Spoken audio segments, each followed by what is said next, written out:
Au commencement de cette nouvelle année, nous élevons nos cœurs vers Jésus, le Fils du Dieu vivant, celui qui était, qui est et qui vient.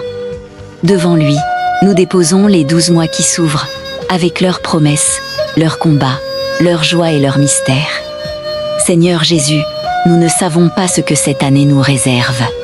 Mais nous savons entre quelles mains nous la plaçons, entre tes mains transpercées par amour, mains de vie, mains de salut. La parole de Dieu nous rappelle, au commencement était le Verbe, et le Verbe était auprès de Dieu, et le Verbe était Dieu. Ce commencement n'est pas seulement celui du monde, mais aussi celui de notre année, de nos projets, de nos familles, de notre communauté. Si Jésus est au commencement, alors rien n'est livré au hasard. Si Jésus est au commencement, alors même ce qui semble obscur sera éclairé par sa lumière. Car il est la lumière qui brille dans les ténèbres, et les ténèbres ne l'ont pas arrêté. En entrant dans cette nouvelle année, Jésus nous dit encore, « Sans moi, vous ne pouvez rien faire ». Ce n'est pas une parole de peur, mais une parole de vérité et d'amour. Il nous invite à marcher avec lui, à bâtir avec lui, à décider avec lui, quand Jésus est au centre. Les tempêtes peuvent se lever, mais la barque ne coule pas. Quand Jésus est au centre, les chemins peuvent être longs, mais ils conduisent à la vie. Et voici que Marie, la Vierge fidèle, se tient à nos côtés, elle qui a accueilli la parole sans tout comprendre, elle qui a dit oui. Sans connaître tous les détails, elle nous apprend à commencer l'année dans la confiance. Marie nous murmure encore, « Faites tout ce qu'il vous dira ». En ce début d'année, que ce soit là notre programme, notre boussole, notre force. Écoutez Jésus, obéir à sa parole, même quand cela semble simple, même quand cela semble exigeant. Jésus nous dit aujourd'hui, « Venez à moi. Vous tout qui peinez et ployez sous le fardeau, et moi, je vous procurerai le repos. » Beaucoup commencent l'année fatigués, inquiets, blessés par l'année écoulée.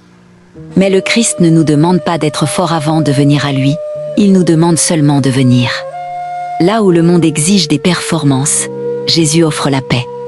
Là où le monde impose la pression, Jésus offre le repos de l'âme. Cette année, le Seigneur veut marcher avec nous jour après jour. Il ne promet pas l'absence d'épreuves, mais il promet sa présence. Et moi, je suis avec vous tous les jours jusqu'à la fin du monde. Sa présence dans nos maisons, dans notre travail, dans nos décisions, dans nos silences. Sa présence quand nous prions, et même quand nous n'avons plus les mots pour prier.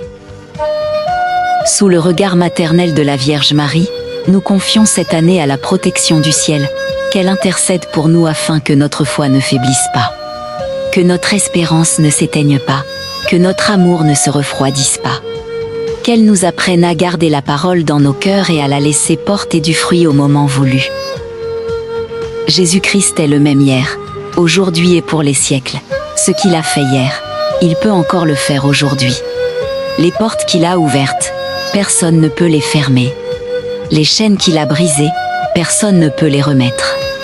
En lui, cette année devient une année de grâce, une année de relèvement, une année de croissance spirituelle. Que chaque jour de cette année commence et se termine dans le nom de Jésus, que chaque pas soit éclairé par sa parole. Et que, sous la douce protection de la Vierge Marie, notre communauté marche dans la paix, la fidélité et la bénédiction, jusqu'à ce que toute notre vie proclame Geste et Seigneur, pour la gloire de Dieu le Père. Écris Amen dans les commentaires. Et abonne-toi pour contribuer à sauver les âmes.